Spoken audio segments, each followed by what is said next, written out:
Buongiorno! A bird told me that you people not from Italy have some, how can I call it, stereotypes about Italians. So I thought what I'm gonna do is that I'm gonna tell you if those are true or not. Now starting from one thing. I'm actually not Sicilian, but hey, it was probably the best thing I could put up. And also, I asked my girlfriend to pick up 10 Italian stereotypes that I have not seen. So I have absolutely no idea what she picked up. And I'm gonna react to them and say, are they true or not? So, let's see. Number 1. Italians eat pasta and pizza every day. Now, kind of. I mean, pasta is really easy to do and you would eat it almost every day. I would say rather every day. Depends on the family, of course, but I would say that is pretty true. Pizza though, pizza is something that, in my experience, it's only something you have in the weekend. So Saturday night, go out with friends or maybe with the family and have pizza, and that's the best thing ever. Just Saturday night, nothing more than that. Number 2. Italians speak with their hands. If you go back like 20 seconds, or even now, you notice that I'm doing this. Now, it's not this. Like, this is especially how you do abroad. It's not the way you do it. Like Italians, yeah, we have a gesture for everything. In Italy, you can go through full conversations without even saying a word. We know what it means. We know what this means. We know what this means. We know what this means. And we know what, I don't know, everything else. We have basically a sign for everything. It's gonna take some time, but I'm gonna make a video to guide you through about all the differences that there is in Italy. So that said, it is very true. Yes, we speak with hands. Number 3, Italians cannot drive and they drive mostly on Vespas. Now, okay, let's say with the cannot drive, that is true. The Vespa part, that is not true. Mostly Vespas, if you mean the model Vespa, not really. I mean, we drive many different things. The whole Vespa model, which is the one that everybody knows, that you see in the old 60s Italian movies, that is, I mean, it's really rare to find some. There are some really well maintained, but that's not really the general rule. That Italians cannot drive, I have to say that is true. We like to think that we have our own logic, but to be honest, the more I spend like years and time driving abroad, I realized that Italians take so many risks. It's like rules are basically, you know, rules are not rules, it's just suggestion for boring people. In Naples, if it's green, slow down. If it's yellow, accelerate. If it's red, go. Italians are lazy and always late. So one of my best friends, when we used to go out in the evening, we used to tell him, let's say we're supposed to meet at 8:30 in the evening. We told him like 6:30, and then it would only be a half an hour late. So yeah, most of Italians are late.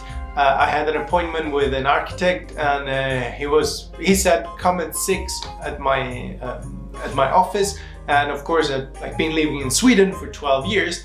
I was there at 10 to 6. Well, he arrived like 10 to 7, 50 minutes late, 1 hour after I was waiting out there, and I really had a packed day. I really had to, at 7 I had to meet somebody else, so I had to move that appointment. And he arrived like 10 to 7 and said, "Oh Ricardo, you're here?" I said, "Yes, I've been here for 1 hour." Then, "Oh yeah, but I was like meeting somebody else, so it just got a bit late." And that really pissed me off. You cannot understand. After a few years being abroad, even my own culture, it's so weird. It's so irrespectful. About the laziness part, you know, it's not really true. It depends. There are people who work really hard, Italians who work really hard. All right, Italians are mafiosi. So this is something that can hurt, especially to some people in Italy, because mafia is a problem. And mafia, let's say there are, I would say 4 major groups in Italy. And those groups were like Cosa Nostra, Camorra, 'Ndrangheta, and maybe Sacra Corona Unita from Puglia. Those regions, mainly from the southern Italy, they are a problem. They're a big problem in Italy, and most of the people are affected negatively by it. So generalizing like that, it can be really, really hard to hear as Italians. Italians tend to stay away from those people. And it is, just be careful when you make jokes about it. Some people might be offended, some people might have a lot of problems with mafia, and mafia really, really ruined in some case people's life, right? Ended people's life. So yeah, no, Italians are not all mafiosi, and it is a really, really heavy thing to say. Italians love coffee. And it is very, very, very, very, very true. The Italian coffee, by the way, if you go abroad and you taste the Swedish coffee or American coffee or whatever other single country's coffee, even if you're from Southern Italy, if you're from Naples and you go to another city, you're not gonna like Rome's coffee or whatever other city's coffee. Italians are crazy, freaking crazy. For espresso or cappuccino, needs to be done the way that they used to have it, and they have it every morning with a cornetto or some kind of pastry sometimes just on their own. Just espresso in the morning, that's the way you start in Italy. Now, I can say it because I'm abroad, but I don't drink coffee, but that is me, alright? Every other Italian I know actually drink coffee. And if you're Italian, you don't like coffee and don't drink coffee, comment and please make me feel like part of a small group of people and not just feel completely alone because I'm the only Italian in the world who doesn't drink coffee. Italians are very attached. Oh, whoops. Okay, scribble it off. Italians are very attached to their mothers. Well, we love our moms. Like, who wouldn't? To be honest, like somebody that cleaned my clothes, made me food, and took care of every single thing at home. Who wouldn't love such a person? Like, just the nicest person ever. Living in their parents' house until they are 30 years old. Now, interesting statistics. Italy is, in Europe, the country with the oldest average age of people leaving their parents' home. Sweden is the youngest. But the reason might be different from what you think. And it is that jobs don't really pay as well in Italy, especially when you start your career. So unless you have somebody that gives you, like, I don't know, family or a family business, you will not be able to afford a place to stay on your own. So the best thing to do, as probably the only thing to do, is to save money for the job you have, keep living with your parents that will happily help you, of course, and yeah, and that's why people move out when they're 30, maybe when they get married, and again, most likely their parents of the couple help them buy an apartment or rent an apartment. So it is much trickier. In Sweden, you get paid to be at the university. You get money to be at university. There are apartments or rooms that you get as a student that are cheaper than the rent you would get somewhere else, like privately.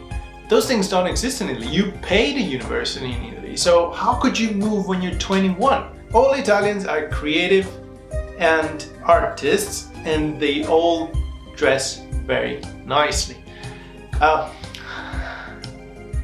So I might be probably the example of it. I'm definitely not an artist.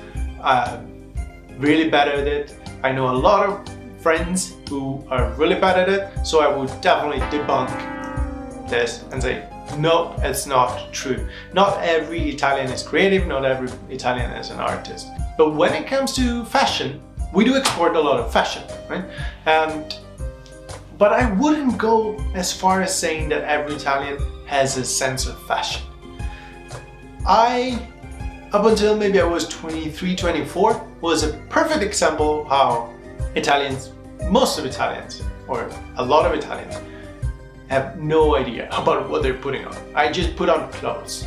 I put everything that was comfortable, and it doesn't look good, but it worked. And I know that just today's outfit is proving me wrong. This is probably the best outfit you can possibly have. I even let my mustache grows. Like, this is commitment, huh? I'm really looking forward to just shave them off. But I know this is a fantastic outfit, but not every Italian can dress this well. Italians are die-hard football fans. That's the first question you get when you come to Italy. It's not like, who are you, what's your name, is what football club do you support? So forget about everything else, just pick a football club and know everything about it, because people will talk for hours about it. Italians love opera. Wait a moment. This is a picture of me and Luciano Pavarotti. This is Pavarotti. It's freaking Pavarotti. I met him, of course, in the opera in Naples. And my family used to go to opera kind of often. But I would say that Italians don't really love opera, don't know much about opera. There are some who really know a lot, really like it. And my family was one of those. But now, if I think about most of my friends, I don't think they've ever been to the opera, or I would be surprised if they've been to the opera more than one time. It's maybe something you do, but it's not that common. So finally, that was the end of the video. I hope you enjoyed it, and Pavarotti says hi. Hello.